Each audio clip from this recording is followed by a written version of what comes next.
Actually कानूनी दस्तावेजों में जज्बातों के लिए कोई जगह नहीं होती, हमें उन्हें साइड में रखना पड़ता है। लेकिन इस केस की चार्जशीट लिखते वक्त मुझे लगा कि मेरे जैसे खड़ूस गुस्सैल पुलिस ऑफिसर के अंदर भी कुछ है, जज्बात या क्या, आई डोंट नो। पर ना जाने क्यों बार बार उस मासूम बच्ची का चेहरा मेरी आंखों के सामने आ रहा था।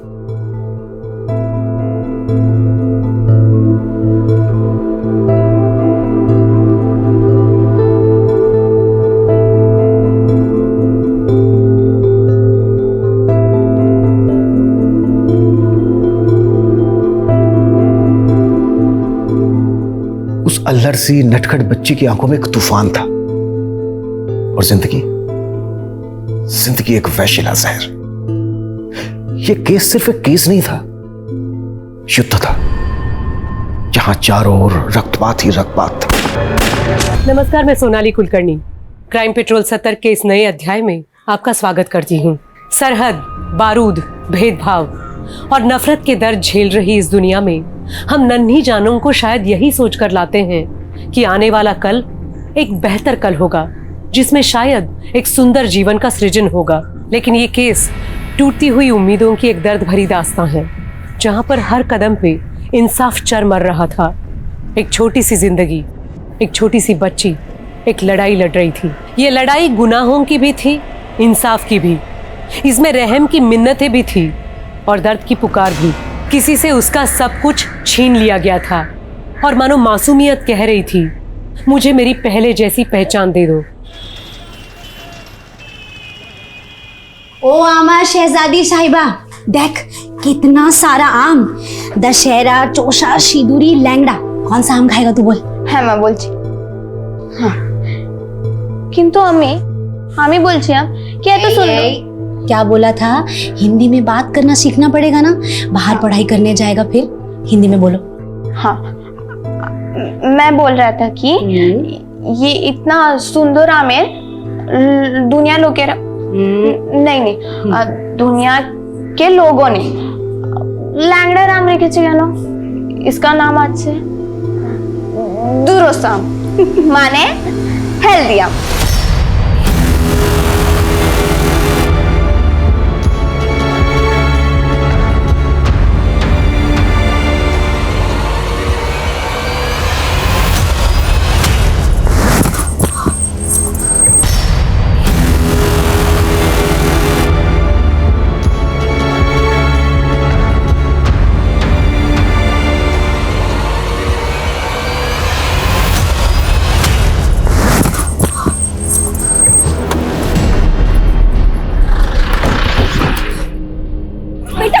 बेटा उठो उठो, तुम ठीक हो ना?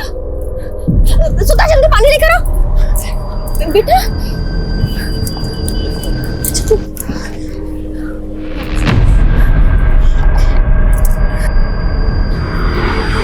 बेटा तुम कैरियां बेचती हो?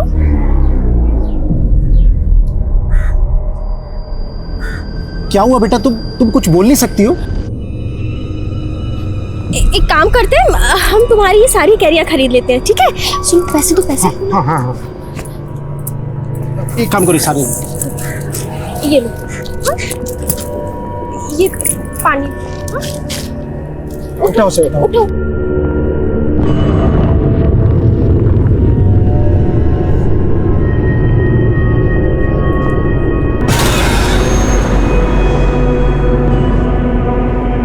पैसा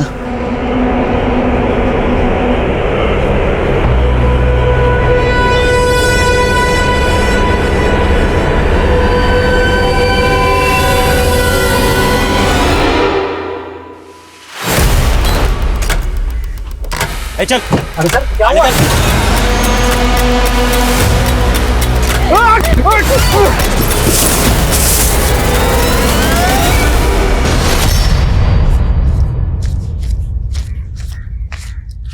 चला जल्दी।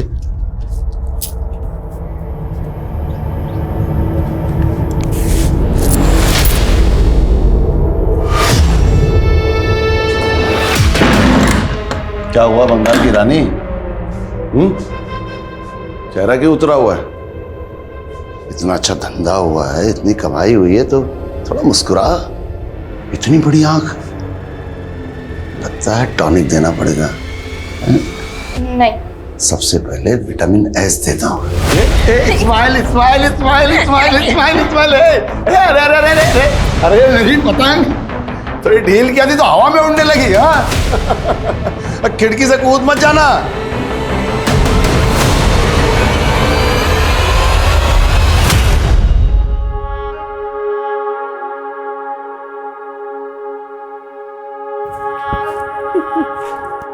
নাজিয়া, তুই জানিস যখন আমি স্কুলে ছিলাম তখন আমাদের স্কুলে একটা কবিতা ছিল, হাওয়াই জাহাজ। তাহলে মা শোনাও না কবিতাটা। हवाई जहाज फुर फुर फुर, बैठ शहजादी पार कर जाती पेड़ मकान जंगल दुकान फुर फुर फुर, दुबई ईरान फुर না মা, फुर। আমি দুবাই ইরান যাব না, আমি তো প্যারিস যাব। এই আমি কি বলেছিলাম, হিন্দি में কথা बोलना सीखो, बंगाली में कम बात करना है। हाँ, আমি প্যারিস जाएगा। ठीक तो है। हमारा शहजादी अगर पेरिस जाना चाहता है तो वहां का वीजा लगवा देंगे। সত্যি বাবা? एकेबारे सত্যি। আমি প্যারিস যাব। तुम पेरिस जाएगा और हवाई जहाज में जाएगा।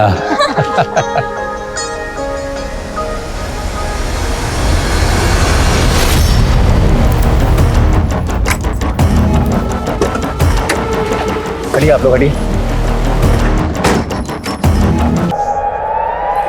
सर, लड़की तो जिंदा है। इसे गाड़ी में बिठाओ और तुरंत हॉस्पिटल लेकर जाओ। क्विक, फास्ट निकालो, फास्ट निकलो।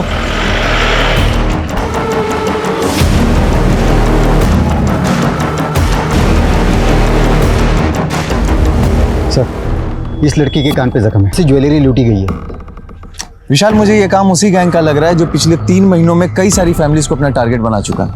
ये मूवी बिल्कुल वैसा ही है, पहले लूटपाट करना, मर्डर करना और फिर भाग जाना। एक काम करो, जैसे ही उस लड़की को होश आता है सबसे पहले मुझे बताओ। फरीदाबाद आगरा हाईवे पे आज एक फिर बड़ी लूट हुई। ये हाईवे है, ये डेथ रोड। पिछले 3 महीनों में यहाँ 25 लोगों की जानें जा चुकी हैं। आखिरकार पुलिस क्या कर रही है? Print, electronic media, social media, हर जगह हाईवे रॉबर्स की खबर छाई हुई है। 3 महीने में हमें गैंग को नहीं पकड़ पाए। हमारी कोशिश जारी है सर।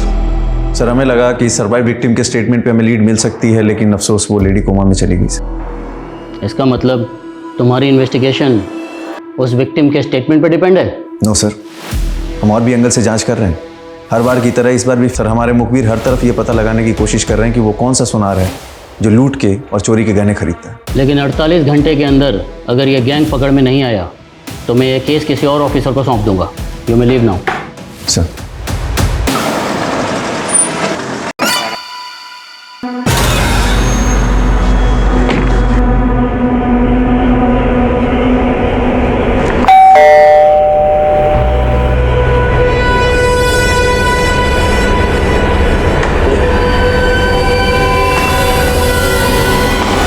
सर, अपने खबरों से इस नरेंद्र तोमर नाम के ज्वेलर्स के बारे में पता चला है। सर, खबर पक्की है, नरेंद्र तोमर चोरी के गहने खरीदता है और बड़ी चालाकी से उन गहनों का सोना पिघला के नए जेवर बना के बेचता है। ये हाईवे रॉबरी वाले अपने चोरी के गहने इस नरेंद्र को बेचते हैं, पहले नरेंद्र को उठाते हैं। सर,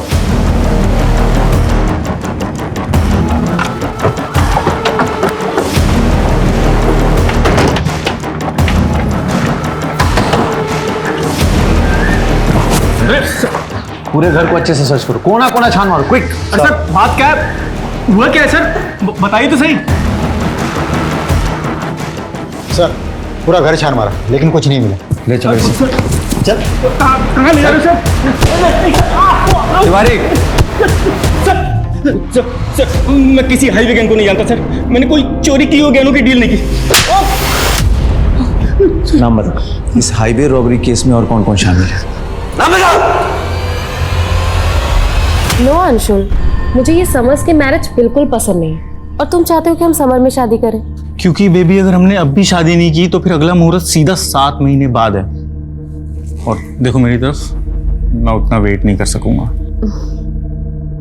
वेट तो मैं भी नहीं कर सकती, लेकिन कुछ नहीं, हम अगले हफ्ते शादी कर रहे हैं बस। और उसके बाद हम सीधा यूरोप जा रहे हैं। सिर्फ हनीमून के लिए नहीं, हम वहां पे परमानेंटली शिफ्ट होने वाले हैं। क्या? हम अब्रॉड शिफ्ट हो रहे हैं? लेकिन तुमने मुझे पहले क्यों नहीं बताया?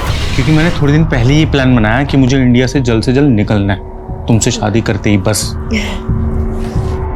बेटा अब अपना हनीमून तू जेल में मनाना। तिवारी लेके चले इसे। सर एक सेकंड, आपको कुछ गलत हुआ कैसा? सर मैंने कुछ सर मैंने कुछ किया। सर मैंने कुछ नहीं किया। मैंने कुछ नहीं किया सर, मेरी बात सुनिए सर। सर मैंने कुछ नहीं किया सर, सच बोल रहा हूँ सर, मैंने कुछ भी नहीं किया। नरेंद्र तोमर ने नाम लिया है तेरा।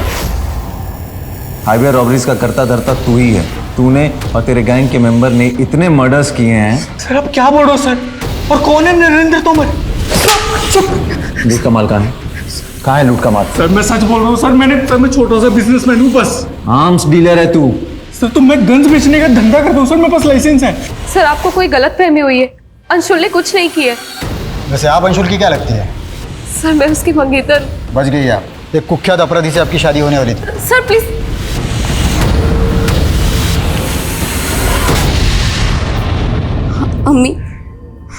আমি তোমায় এতগুলো চিঠি লিখেছি, কিন্তু তবুও তুমি আমায় ফরিদাবাদ থেকে নিতে আসোনি। তাড়াতাড়ি আসো না মা, আমার তোমার কথা খুব মনে পড়ে মা।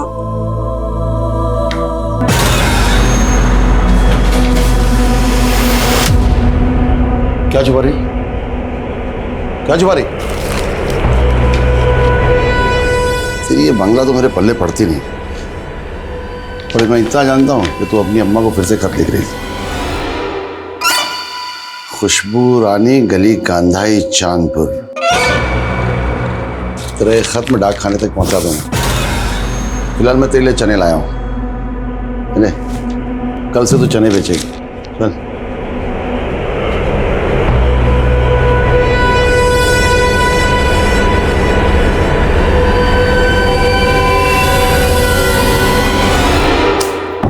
इस बार चना का पैदावार 50 क्विंटल हुआ है। ये 20 क्विंटल पैसे क्यों दे रहा तू हमें? आपको पता था ना बाकी का चना में घुन लग गया था। घुन लग गया है या सारा बेच के तू खा गया है? तुझको हमने रिश्तेदार समझा था और तू हमको धोखा दे रहा है। दादा कॉलर छिड़ दो, वरना क्या की कोरे नहीं भी तू ही की कोरे ना सच कर दो देश छोड़ बोलो बस छोड़ बोलो तो तू देख लेना देख ले क्या फिर सच कर दो मैं मेरे बोलोगे।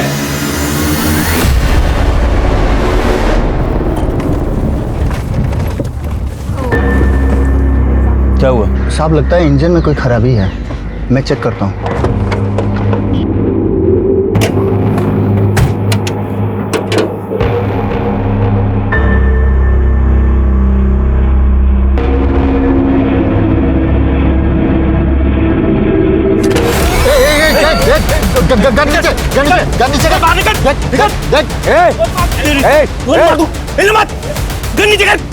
गोली मार दूंगा। रख रहा हूँ। गोली मार दूंगा मैं। गोली मत चला, रख रहा हूँ।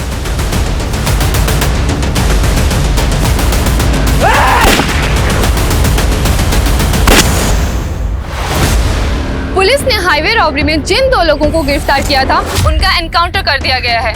और गौर करने वाली बात यह है कि इसमें एक नामी ज्वेलर नरेंद्र तोमर और दूसरा सरकारी आर्म डीलर अंशुल मेहता। क्या वाकई ये दोनों इस रॉबरी के किंग पिंग है? और आखिर ऐसा क्या हुआ कि पुलिस ने इनका एनकाउंटर कर दिया? अंशुल मेहता की मंगेतर शैलजा गोयल ने सोशल मीडिया के जरिए पुलिस पे गंभीर इल्जाम लगाते हुए ये लिखा है कि ये एक फेक इनकाउंटर था, जो कि काफी तेजी से वायरल हो रहा है। इसके मुताल्लिक उन्होंने एक वीडियो भी रिलीज किया है। पुलिस अपनी नाकामी छुपा रही है, वो असली गुनहगारों को पकड़ नहीं पाए और अंशुल के खिलाफ साबित करने के लिए उनके पास कोई सबूत नहीं था, इसीलिए उन्होंने उसका फेक एनकाउंटर किया। सर अंशुल की मंगेतर पुलिस पर यह आरोप लगा रही है कि एनकाउंटर फेक है। देखिए, हमने एक SIT टीम का गठन किया है जो इस एनकाउंटर की जांच और हाईवे रॉबर्स को जल्द से जल्द पकड़ने के लिए प्रतिबद्ध है। Sir one more question. इस केस ने जल्द ही ऐसा तुल पकड़ा कि पुलिस एनकाउंटर की सत्यता की जांच करना पुलिस महकमे के लिए बहुत जरूरी हो गया। जय सर। सर इनकाउंटर इसी जगह पे हुआ था। सर उन दोनों को पेशी के लिए कोर्ट ले जा रहे थे, तब हमारी गाड़ी यहाँ खराब हो गई थी। खराबी क्या हुई? सर कार्बोरेटर में कचरा था। सर उसके बाद सर और ड्राइवर दोनों नीचे उतरे, मेरा ध्यान भी बाहर ही था। उसका फ़ायदा उठा के नरेंद्र ने मेरी गन छीन ली और कांस्टेबल को अपने कस्टडी में ले लिया। सर मैंने उसे बहुत रोकने की कोशिश की, लेकिन वो नहीं माना। उसने पहला फायर PSI विशाल की तरफ किया और दूसरा फायर मेरी तरफ। फिर आई होप इस एनकाउंटर में कुछ फाउल प्ले नहीं होगा, जैसा कि अंशुल की मंगेतर दावा करती है। अंशुल की मंगेतर एक क्रिमिनल को सपोर्ट कर रही है सिर्फ सिंपैथी पाने के लिए। वो दोनों एक हार्डकोर क्रिमिनल थे सर। लेकिन इस गैंग में सिर्फ 2 ही लोग तो नहीं होंगे। सर इस बात का अफसोस तो हमें भी है कि हम उनके बाकी साथियों का नाम नहीं निकलवा पाए। दादा चनाने में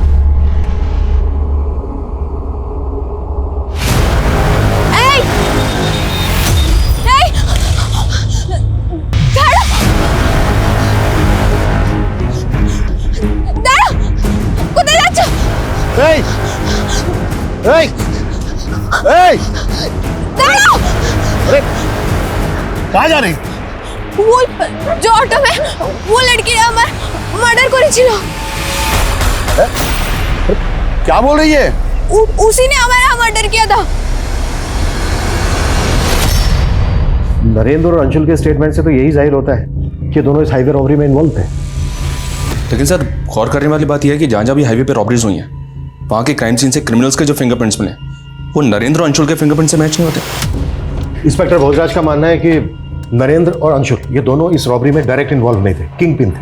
मतलब ये कि असली रॉबर्स अभी भी फरार है जो नरेंद्र और अंशुल से कनेक्टेड हो। इनकी एक डिटेल पता करनी होगी। अच्छा होश में कब तक आ रही है? सर डॉक्टर्स का कहना है कि वो लेडी रिकवर कर रही है, लेकिन उसे होश कब तक आएगा सर ये कहना थोड़ा मुश्किल है। इस रॉबरी से पहले आगरा फरीदाबाद हाईवे पर 4 रॉबरी और हुई। डिटेल्स दिखाऊंगी। ये देखिए सर, पिछली सभी वारदातों में कोई भी विक्टिम नहीं बचा था सर। और अजीब बात यह है कि हर बार क्राइम सीन से कुछ ना कुछ अजीब मिला था। पहली वारदात में क्राइम सीन से काफ़ी टॉय मिले थे, दूसरी में स्ट्रॉबेरीज, तीसरी में पेन और चौथी वारदात में क्राइम सीन से कच्चे आम मिले थे। लेकिन इस सबका इस रॉबरी से क्या कनेक्शन हो सकता है?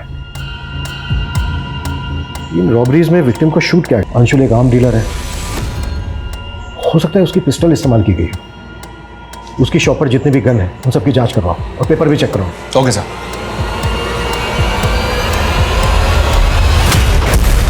नाज़ा जिंदा हो गई? कोई नशा तो नहीं किया तूने?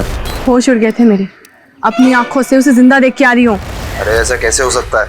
उसकी लाश को मैंने खुद ठिकाने लगाया था।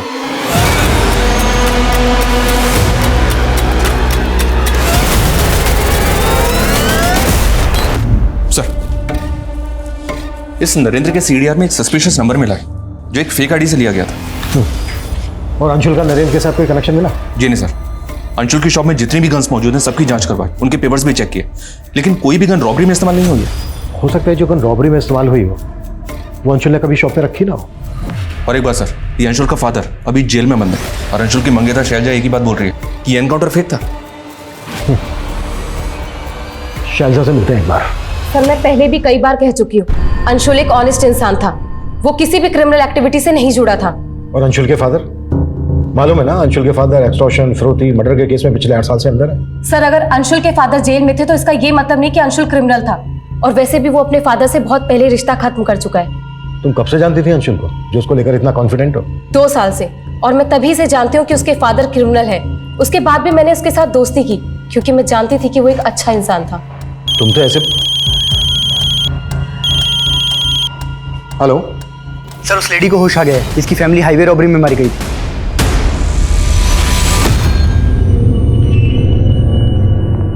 अच्छा लता जी, जब ये सब हुआ तो उस वक्त रॉबर्ट्स के साथ ये लोग भी थे? मैंने उनका चेहरा नहीं देखा, उनका चेहरा ढका हुआ था सिवाय 2 पुलिस वालों के। पुलिस वाले? हाँ सर, 2 पुलिस वाले थे, उन्होंने ही हमारी गाड़ी रुकवाई। जैसे ही गाड़ी रुकी कुछ लोग फिर पीछे से आए, उनके चेहरे ढके हुए थे, उन्होंने हमें जबरदस्ती गाड़ी से निकाला। उन्होंने मेरे पति को। अच्छा लता जी, वो जो 2 पुलिस वाले थे वो दिखते कैसे थे? उनके नाम क्या थे? नेम प्लेट देखी थी आपने उनकी? मैंने ठीक से नहीं देखा। क्राइम सीन पर कुछ कच्चे आम बिखरे हुए थे, आप कुछ उनके बारे में बता सकती हैं? वो कैसे आए? आज से के कुछ दूरी पहले ही हमने एक बच्ची से वो कच्चे आम खरीदे थे। सर वो बच्ची हमारी गाड़ी के नीचे आते बाल बाल बची थी, इसलिए हम उस बच्ची पर दया खाकर वो सारे कच्चे आम खरीद लिए थे। लता जी, ये जो बच्ची थी जिससे आपने आम खरीदे, क्राइम सीन से कितनी दूर पहले मिली थी आपको? सर लगभग 500 मीटर पहले। इस वारदात से पहले जिन वारदातों में क्राइम सीन से पेन, टॉय, स्ट्रॉबेरी मिले हैं, हो सकता है वो किसी हॉकर ने विक्टिम्स को बेचे हो या फिर शायद इसी बच्ची ने बेचे हो। मतलब सर आप कहना चाहते हैं वो बच्ची क्रिमिनल से जुड़ी हो सकती है? बिल्कुल, हो सकता है वो बच्ची क्रिमिनल्स के लिए रेकी करती हो और फिर वो क्रिमिनल्स को सिग्नल देती हो लूट और मर्डर करने के लिए। वैसे भी उस बच्ची को क्राइम सीन से लगभग 500 मीटर पहले ही देखा गया है। उस बच्ची से हमें क्रिमिनल्स की लीड मिल सकती है। एक काम करो, लता से उस बच्ची का स्केच बनवाओ।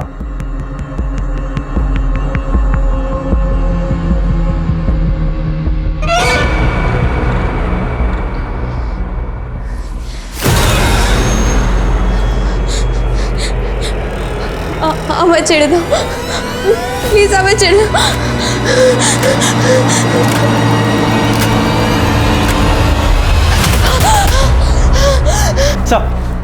सर उस विक्टिम लता ने जिस लड़की के बारे में बताया था उसका स्केच रेडी है सर। ये स्केच अपने सारे खबरी और आसपास के थानों में सर्कुलेट करो। जल्द से जल्द इस लड़की की पहचान पता करो। Okay sir.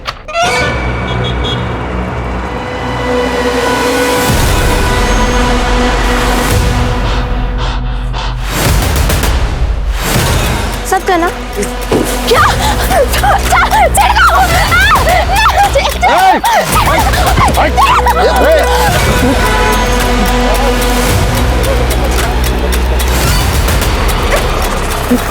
कौन सा?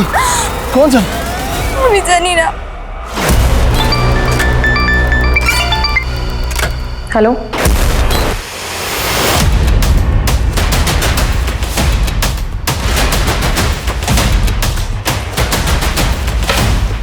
जी बोलिए।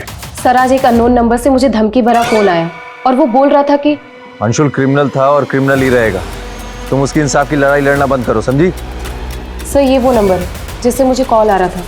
Sir now I am sure कि पुलिस में से कोई तो इन्वॉल्व है जो इस फेक एनकाउंटर केस को बंद करवाने के लिए मुझ पर प्रेशर डाल रहा है। सर शैलजा को जिस नंबर से कॉल आया था वो नंबर एक फेक आईडी से लिया गया था। हो सकता है शैलजा अंशुल को बचाने के लिए झूठ बोल रही हो और ये फोन कॉल चाल हो उसकी। बैकग्राउंड निकालो शैलजा की। Okay sir. सर नरेंद्र की कॉल रिकॉर्ड में जो फेक आईडी का नंबर मिला सर उसमें एक चंद्रेश नाम के हिया व्यापारी का नंबर मिला है। सर ये चंद्रेश है। सर इसका फ़ोन काफ़ी टाइम से बंद है और ये कहाँ गायब हो गया ये भी नहीं पता चल रहा। मे भी चंद्रेश इस सब में शामिल हो। डिटेल निकालो इसको।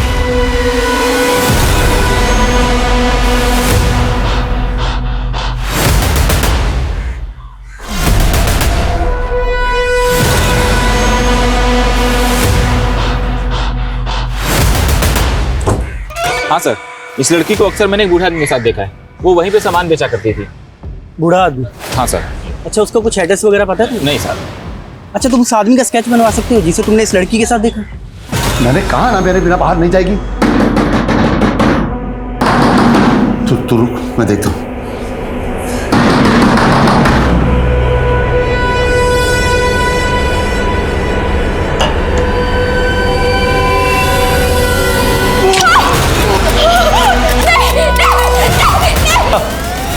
सर मैंने शैलजा के कॉल डिटेल्स चेक की। उसके कॉल डिटेल्स के मौजूदा नंबर्स में से कई नंबर फेक आईडीज के हैं सर, जिनसे लगातार उसे कॉल किया जा रहा था। कहीं ऐसा तो नहीं है कि ये शैलजा भी सब में इन्वॉल्व है और अब तक झूठ बोलती आ रही है हमसे? सर आप कमाल करते हैं। पहले अंशुल को पुलिस वालों ने फेक एनकाउंटर पे मार दिया और जब मैंने आवाज उठाई तो आप लोग मुझ पर शक कर रहे हैं। ऐसे ही शक नहीं कर रहे हैं हम तुम पे। तुम्हारे कॉल रिकॉर्ड्स में फेक आईडी से लिए के कई नंबर मिले हैं। कॉल आते थे उन नंबरों से तुम्हें जो अब बंद है। क्यों आते थे उन नंबर से कॉल? ये देखो। चुप क्यों हो गई अब? बोलो किसके नंबर है ये सब? मुझे नहीं पता, लेकिन इन नंबर से मुझे कई बार ब्लैंक कॉल्स आए हैं। Blank calls? हाँ, और सिर्फ ब्लैंक कॉल्स ही नहीं बल्कि कोई लड़का है जो मुझे हर रोज फोन करके परेशान करता था। तुम्हें मैंने कितनी बार कहा है कि मुझे फोन करके परेशान करना बंद करो? समझ में नहीं आता तुम्हें? और सिर्फ कॉल ही नहीं करता था बल्कि आए दिन मेरे घर के सामने गिफ्ट्स और लेटर्स छोड़कर जाता था। तो तुम ये कह रही हो कि ये सारे नंबर किसी सिरफिरे आशिक के हैं जो तुम्हें कॉल करके परेशान करता था, तुम्हें गिफ्ट देता था, लेटर देता था, लेकिन तुम्हारा रॉबर्ट्स के साथ कोई ताल्लुक नहीं है, जिनके साथ अंशुल का किसी भी क्रिमिनल के साथ कोई लेना देना नहीं है सर, और ना ही मेरा। लेकिन हम उस आदमी से जरूर मिलना चाहेंगे जो तुम्हें कॉल करके परेशान करता था, तुम्हें गिफ्ट देता था। वो गिफ्ट तो होंगे ना तुम्हारे पास? जी।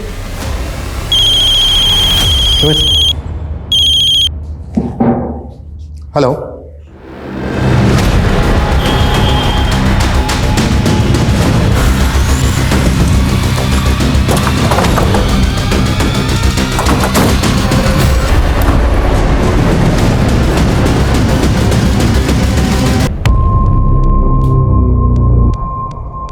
सर ये कंफर्म है, ये वही आदमी है जो कैरी बेचने वाली उस बच्ची के साथ रह रहा था। ये देखिए। मनीष, बच्ची को ढूंढो, यहीं कहीं होनी चाहिए। सर।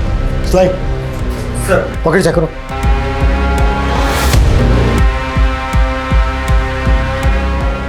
एनवेलप दिखाओ। सर अंदर कोई बच्ची नहीं।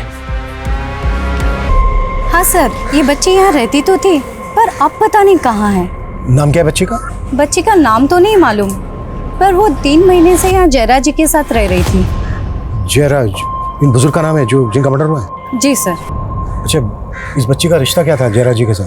वो तो कहते थे वो उनके दूर के रिश्तेदार है, पर वो बच्ची बांग्ला बोलती थी और जयराज जी यूपी साइड के हैं। अब ये हमें नहीं मालूम कि उन दोनों में क्या रिश्ता था। जयराज जी का कोई रिश्तेदार, फैमिली वाला? नहीं सर, वो तो यहाँ अकेले रहा करते थे। आप लोगों में से कोई जानते हैं उनके किसी रिश्तेदार को? अच्छा, जयराज जी से यहाँ कोई मिलने आता जाता था? जी सर, 2 लोग अक्सर यहाँ आते रहते थे, पर हम उन्हें नहीं जानते। दिखते कैसे थे वो? स्केच बनवा सकती हो उनका? अब इतना ध्यान नहीं है सर। एक ऐसी बच्ची जो हमारी सस्पेक्ट है ऐसी जगह से गायब है जहाँ पर एक बुजुर्ग का मर्डर हुआ है। पता करो बच्ची के बारे में। और बुजुर्ग से जैसे बंगला में लिखा हुआ एक लेटर मिलता है जिसके एनवेलप पे अधूरा एड्रेस है। लेटर को ट्रांसलेट करवाओ। ओके सर, ये वो गिफ्ट्स हैं जो कोई लड़का मुझे भेजा करता था। आखिर ये सब इन्वेस्टिगेट करके आप लोग साबित क्या करना चाहते हैं? हम लोग कुछ साबित नहीं करना चाहते। साबित आप करना चाहती हैं कि अंशुल उन रॉबर्स के साथ इन्वॉल्व नहीं था, लेकिन हम आपकी बातों पर भरोसा क्यों करें? ये बात मुझे पहले से ही पता है, लेकिन आप लोग इस केस को कोई गलत मोड़ देने की सोचना भी मत। और पुलिस वालों ने मेरे अंशुल का फेक एनकाउंटर किया है, और ये बात मैं 1000 बार चीख चीख कर कहती रहूंगी। ये चिट्ठी बंगला भाषा में किसी खुशबू रानी के नाम पर लिखी गई है और इस चिट्ठी में लिखा है कि उसकी अम्मी उसके खतों का जवाब नहीं दे रही है, ना ही उसको फरीदाबाद से आकर लेकर जा रही है। सर कहीं इसका मतलब ये तो नहीं कि ये जयराज उस बच्ची को अपने साथ जबरदस्ती रख रहा था? अब तक हम मानकर चल रहे हैं कि ये बच्ची हाइबर रोवर्स के लिए रेकी करती थी, इसलिए हमारे लिए पता लगाना बेहद जरूरी है कि बच्ची इस वक्त कहाँ पर है। इस लेटर पे एड्रेस लिखा गया है खुशबू रानी गली गांधाई चांदपुर। प्रॉपर एड्रेस नहीं है, लेकिन लेटर पढ़ने के बाद ऐसा लगता है कि इस बच्ची ने पहले भी बहुत सारे लेटर्स लिखे हैं। एक काम करो, पोस्ट ऑफिस में जाके पता करो कि फरीदाबाद से गली गांधाई चांदपुर के लिए पहले भी लेटर पोस्ट हुए हैं क्या। हो सकता है वहाँ से प्रॉपर एड्रेस मिल जाए। Okay sir. और हाँ, एक काम और करो, इस बच्ची का स्केच बंगाल और आसपास के राज्यों में सर्कुलेट करो, अखबारों में भी डलवाओ, शायद इस बच्ची को पहचानने वाला कोई आदमी सामने आए। Okay sir.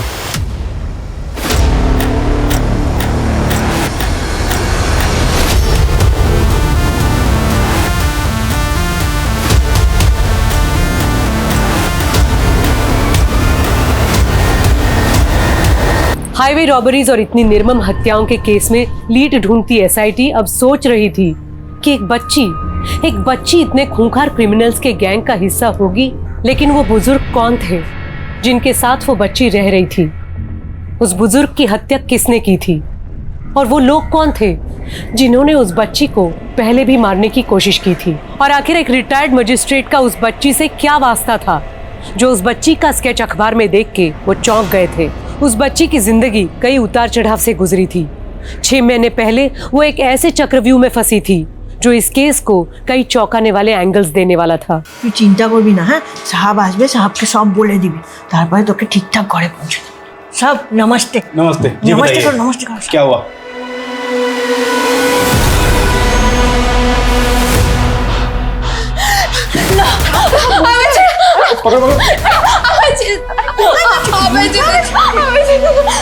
क्या हुआ इस बच्चे को? और ये कौन है बच्ची? साहब ये ना मेरे दुकान के बाहर ही खड़ी थी और रो रही थी।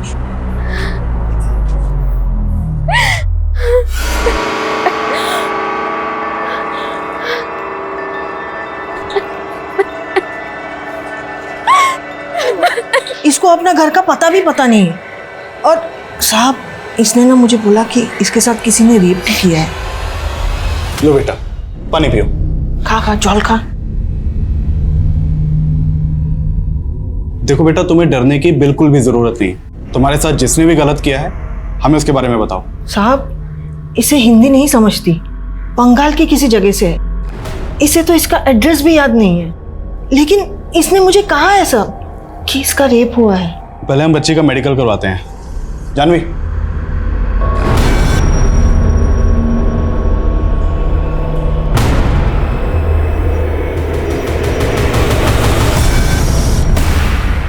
सर ये बच्ची की मेडिकल रिपोर्ट है।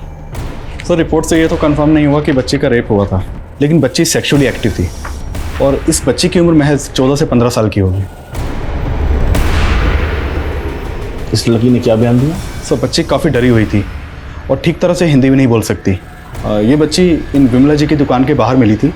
ये बंगाली हैं। बच्चे ने विमला जी को बताया था कि उसका रेप हुआ था। इस बच्ची का जो आपने अखबार में स्केच छपवाया है, पहले मेरी कोर्ट में मेरे सामने पेश हुई थी और इसने अपने बयान बंगाली में दिए थे और ये कहा था कि इसके साथ कुछ लोगों ने ज़बरदस्ती की है। लेकिन ये बच्ची अपने किसी भी रेपिस्ट का नाम नहीं जानती थी और ना ही उनको पहचानती थी और ना ही उसका स्केच बनवा पाई थी। लेकिन इस बच्ची ने अपने बयान में यह भी कहा था कि उसके साथ एक ऐसे व्यक्ति ने रेप किया था जो उस वक्त पुलिस की वर्दी में था। पुलिस की वर्दी? जी सर, अब तक हम ये मानकर चल रहे थे कि ये बच्ची रॉबरी गैंग वालों के लिए रेकी करती थी और एक विक्टिम ने हमें स्टेटमेंट दिया कि जो वो गैंग था उसमें 2 पुलिस वाले भी शामिल थे। सर आपको कुछ अंदाजा है कि बच्ची उस गैंग तक कैसे पहुंची होगी? कुछ बताया था इसने? ऐसा तो मैं कुछ नहीं जानता, लेकिन ये बच्ची उस वक्त कुछ नहीं बोल पा रही थी, इसलिए मैंने इसे एनजीओ में रखने का ऑर्डर दिया था। हाँ सर, 3 महीने पहले ये बच्ची हमारे एनजीओ में ही थी। तो फिर 3 महीने पहले बच्ची यहाँ से गई कहाँ? उसकी मौसी आई थी उसे यहाँ से लेके जाने के लिए, करीबन 3 महीने पहले।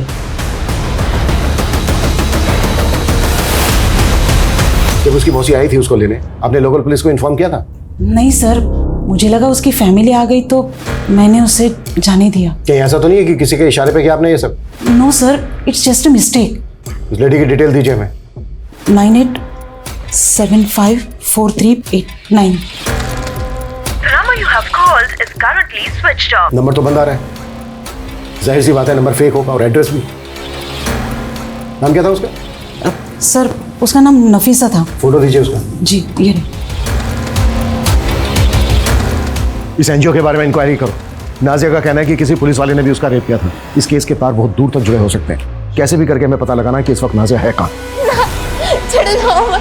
एकदम चुप, एकदम चुप।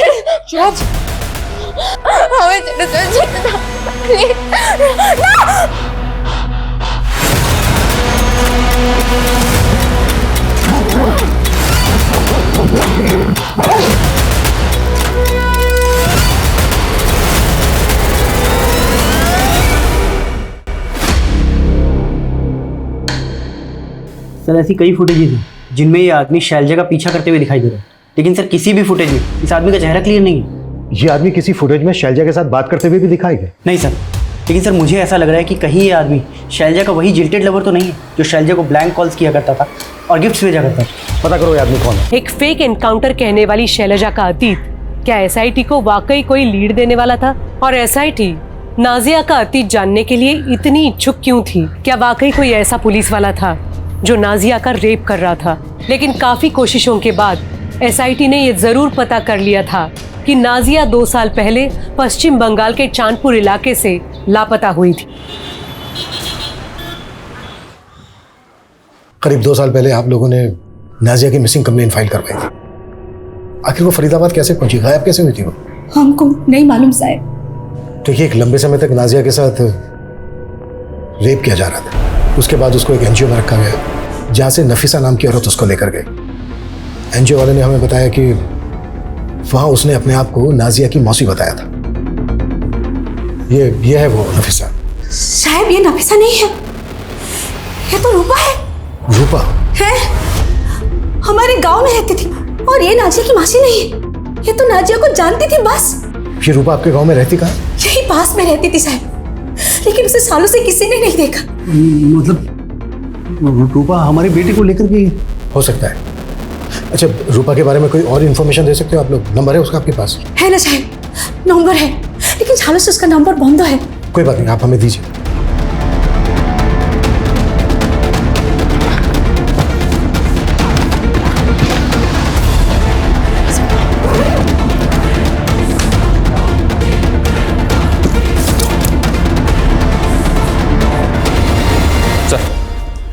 सर रूपा के पुराने नंबर की सीडीआर चेक की तो एक चौंकाने वाली बात पता चली। इसके कॉल रिकॉर्ड्स में कई पिम्स के नंबर हैं जो अभी इनएक्टिव हो चुके हैं। रूपा के कॉल रिकॉर्ड्स में जितने भी पिम्स के नंबर हैं उन सबकी डिटेल निकालो। हो सकता है वहां से हमें रूपा के बारे में लीड मिले। जी सर। मनीष, ये बच्ची नाजिया खुद एक रेप विक्टिम है और एक हाईवे रोबरी के केस में आके अटक गई है। इस नाजिया की तलाश ने इस केस को बुरी तरह से उलझा दिया सर। समझ में नहीं आ रहा कि इस केस का डायरेक्शन क्या होगा। इस केस का डायरेक्शन चाहे जो भी हो, पर इस बच्ची को ढूंढने की इच्छा मेरी बढ़ती जा रही है। सिर्फ इसलिए नहीं कि ये मैं हाईवे रॉबरी गैंग की लीड दे सकती है, बल्कि इसलिए कि बच्ची दलदल में जाके फंस गई है और मुझे लगता है इस बच्ची को उस दलदल से निकालना बेहद जरूरी है। सर मैंने शैलजा और अंशुल दोनों की पिछले 2 सालों की कई बातें पता की हैं सर। ये शैलजा अपने पेरेंट्स के साथ कानपुर में रहा करती, जहां उसे एक रिश्ता आया था, जिस रिश्ते को शैलजा ने बिना लड़के को देखे ठुकरा दिया था। हाँ, लेकिन इस सब का हमारे कैसे क्या कनेक्शन है सर, क्योंकि इंस्पेक्टर भोजराज कानपुर बैच का है और शैलजा ने जिस रिश्ते को ठुकराया था वो और किसी का नहीं, इंस्पेक्टर भोजराज का ही था। ये एक महज इत्तेफाक है कि मेरे घर वालों ने मेरी शादी 2 साल पहले शैलजा के साथ फिक्स कर दी थी।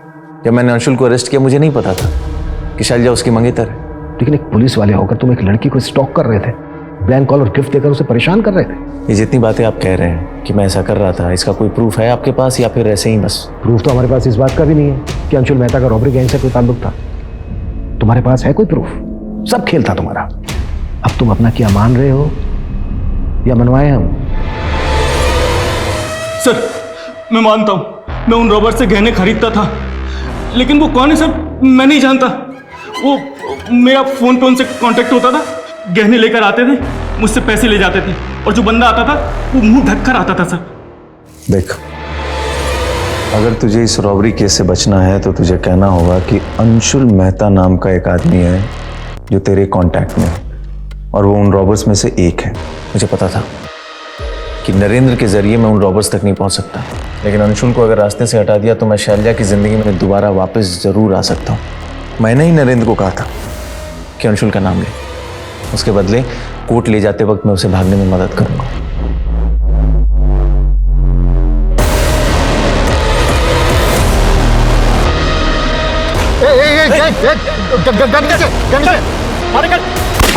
नरेंद्र इस केस की अहम कड़ी था, उसको ही मार दिया तूने और उस बेकसूर अंशुल को भी। कैसा पुलिस वाला है तू? इस वर्दी का अपमान किया है तूने। भोजराज के स्टेटमेंट से यह तो साफ है कि नरेंद्र तोमर रॉबरी गैंग से जुड़ा था। इसके सीडीआर में एक फेक आईडी का एक नंबर मिला था जिसमें हमें एक और हीरा व्यापारी चंद्रेश का नंबर मिला। इस चंद्रेश को मैंने ढूंढने के लिए कहा था, क्या अपडेट है इसकी? सर खबरियों को इसकी तलाश में लगाया। खबरियों को तलाश में लगाया, बस हो गया? कैसे भी करके चंद्रेश मुझे अंदर चाहिए। और रूपा को कैसे ढूंढ रहे हो तुम लोग? और रूपा की कॉन्टैक्ट लिस्ट में जितने भी पिम थे उनकी क्या अपडेट है? सर उसकी भी तलाश जारी है। सर मैं नाजिया मिसिंग केस में बेंगलोर पुलिस की इन्वेस्टिगेशन को स्टडी कर रहा था। उस केस में एक एंगल ऐसा था जिसको बेंगलोर पुलिस ने इन्वेस्टिगेट किया ही नहीं था। कैसा एंगल?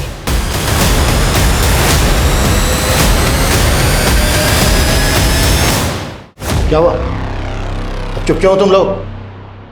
दुबई के उस शेख के साथ क्या वास्ता है तुम लोगों का? कहीं ऐसा तो नहीं है कि दुबई के उस शेख के साथ नाजिया की शादी करवा दी थी तुम लोगों ने? किंतु सर नाजिया तो लापता है। तो फिर दुबई के उस शेख ने तुम्हारे अकाउंट में पैसे क्यों ट्रांसफर किए थे? ये नहीं बताएगा साहब, हम बताते हैं आपको। ये नाजिया का शादी वो दुबई के शेख के साथ कराने वाला था। सर हम क्या करते हैं? सर हमारे एक रिश्तेदार है आफाक, उसने हमारा सारा जमीन कब्जा कर लिया है। लाखों का जमीन तो कब्जा कर ही लिया है। कोर्ट के चक्कर मारते मारते ताने ताने का मोहताज हो गया था। मैं क्या करता सर? पैसों के लालच में तूने अपनी बेटी का सौदा कर दिया? कैसा बाप है रे तू? ये वही करने वाला था, लेकिन हम नाजिया का अच्छा चाहता था। बस हमारा माथा खराब हो गया था। क्यों? वो रूपा पे भरोसा कर ली। इसके लिए हम रूपा को बोला कि नाजिया को थोड़े दिनों के लिए अपने पास रखे, लेकिन हमको क्या मालूम था साहब कि वो हमारी लड़की को हमसे इतना दूर लेकर जाएगी। नाजिया के माता पिता की भूमिका भी अब संदिग्ध नजर आ रही थी। वहीं एसआईटी को जल्द ही चंद्रेश नाम के हीरा व्यापारी की एक लीड मिली जो चोरी के गहने खरीदा करता था। सर मेरी बात मानिए सर, मैं किसी नरेंद्र तोमर को नहीं जानता सर। जिस फेक आईडी के नंबर से नरेंद्र तोमर को कॉल किया जाता था उसी फेक आईडी के नंबर से तुझे भी कॉल किया जाता था। बोल कौन है वो जो तुम दोनों को कॉल करता था? सर वो तो जमीर और रुस्तम है। काम लेंगे दोनों।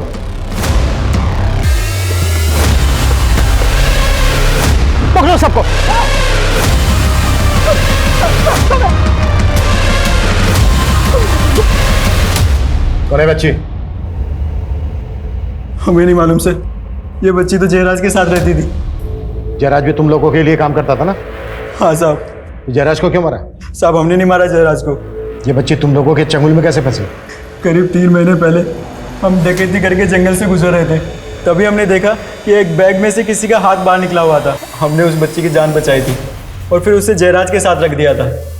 जयराज हमारे लिए रेकी का काम करता था, जिसमें वो इस बच्ची को भी इस्तेमाल करने लगा। तुम लोग पुलिस की वर्दी पहनकर हाईवे पे कार रुकवाते थे, फिर उसमें मौजूद सभी लोगों को लूटते थे और फिर उनको मार देते थे। हमें पता चला है कि कोई पुलिस की वर्दी वाला आदमी उसका रेप करता था। तुम में से ही था ना कोई? कौन था? नहीं साहब, हमने बच्चे का रेप कभी नहीं किया, लेकिन साहब हमने उसे झांसा दिया था कि बंगाल से उसकी फैमिली को ढूंढ निकालेंगे, इसीलिए साहब वो हमारे साथ काम करती थी। साहब, जिस रूपा के बारे में आपने पता करने के लिए कहा था, उसके बारे में पता चल गया। ये रूपा पहले खुद का धंधा करती थी, बाद में मेरे आदमी ने पता किया तो पता चला इसका कोई दलाल था, जाकिर नाम का। एक बात और पता चली, जाकिर किसी का खबरी भी था। किसका खबरी था? अभी तक तो पता नहीं चला है, लेकिन शायद किसी पुलिस वाले का है। तेरे पास जाकिर का कोई फोटो है? हाँ सर। अगर ये जाकिर किसी पुलिस वाले का खबरी था तो जाहिर सी बात है वो यही पुलिस वाला होगा जिसने राजिया का रेप किया। सर ये जाकिर किस पुलिस वाले का खबरी था, ये पता लगाना थोड़ा मुश्किल तो हो सकता है। हाँ लेकिन कैसे? सब पिंटू खबरी का फोन आया था, जाकिर की एक लीड मिली। जाकिर का उस्मानपुर के एक जुए के अड्डे पे काफी आना जाना, और वो आज फिर से वहां आने वाला। गाड़ी निकलो। सब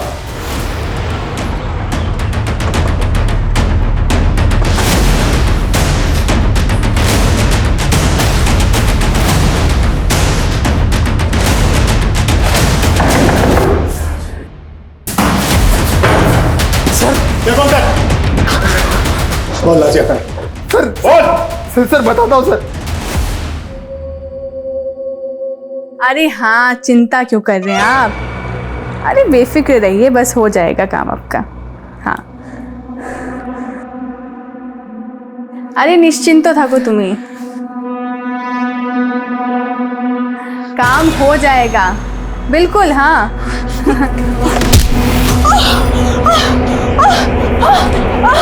क्या करी तो? मैं जिंदगी बर्बाद कर दीजिए।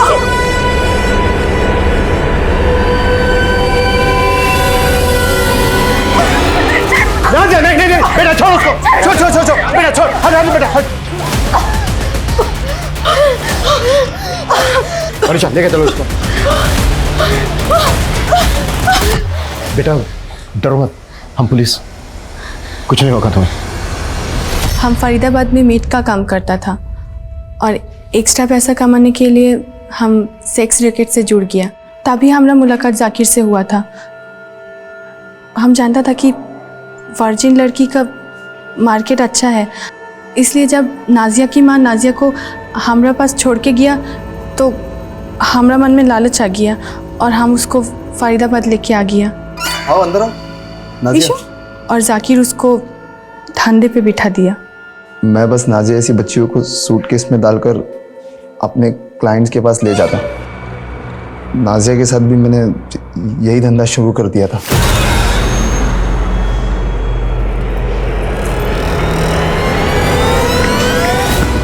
एक दिन अचानक वो तंग आकर भाग गई और किसी पान वाली को मिली जो उसे पुलिस के पास लेकर गई। फिर पुलिस ने उसे एनजीओ में डाल दिया। नाजिया का कहना कि कोई पुलिस वाला था जो रेप करता था उसका? हाँ सर, उस पुलिस वाले साहब ने कहा कि उस बच्ची को किसी भी हाल में एनजीओ से बाहर निकालो। उन्हें डर था कि नाजिया उनके बारे में सबको बता ना दे। हम जाकिर के कहने पे ही नाजिया को एनजीओ से हटाया था और वापस जाकिर को सौंप दिया। वो पुलिस वाला कौन था जो नाजिया का रेप करता था? चलो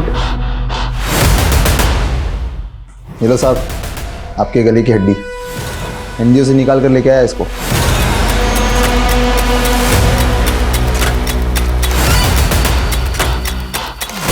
साहब को लगा कि वो मर गई। मैं उसे सूटकेस में डालकर दूर जाकर फेंक के आया, लेकिन मुझे नहीं पता था कि वो जिंदा थी। वो तो 3 महीने बाद अचानक रूपा ने उसको एक बूढ़े आदमी के साथ देखा, तो मैंने ये बात साहब को बताई। साहब ने कहा कि ख़त्म कर दो नाजिया को। वो बच्ची फिर हाथ से निकल गई।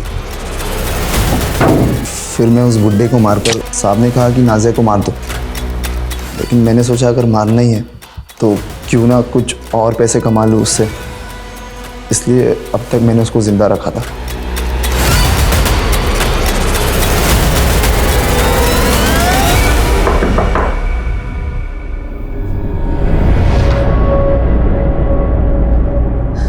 मम्मी,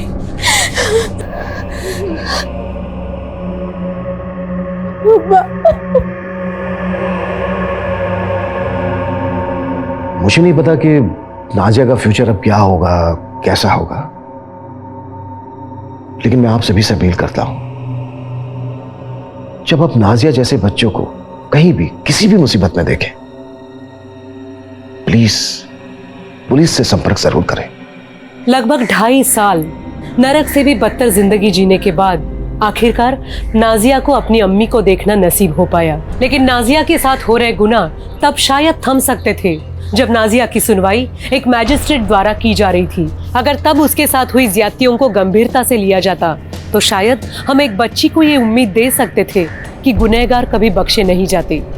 लेकिन इंसाफ में हुई देरी ने उसे और भी गहरे घाव दिए। ये बेहद ही अफसोसजनक है कि न्याय की दहलीज पे पहुंचने के बावजूद भी कई विक्टिम्स को अक्सर न्याय नहीं मिलता और कई बार सुनवाई में ही इतना वक्त बीत जाता है कि इंसाफ का कोई मायना ही नहीं रह जाता। इस विषय पे वाकई विचार होना जरूरी है। अब मैं सोनाली कुलकर्णी आपसे विदा लेती हूँ। क्राइम पेट्रोल सतर्क, जस्टिस रीलोडेड में फिर होगी आपसे मुलाकात एक नए और चौंका देने वाले केस के साथ। तब तक अपना और अपने परिवार का ख्याल रखें। जय हिंद।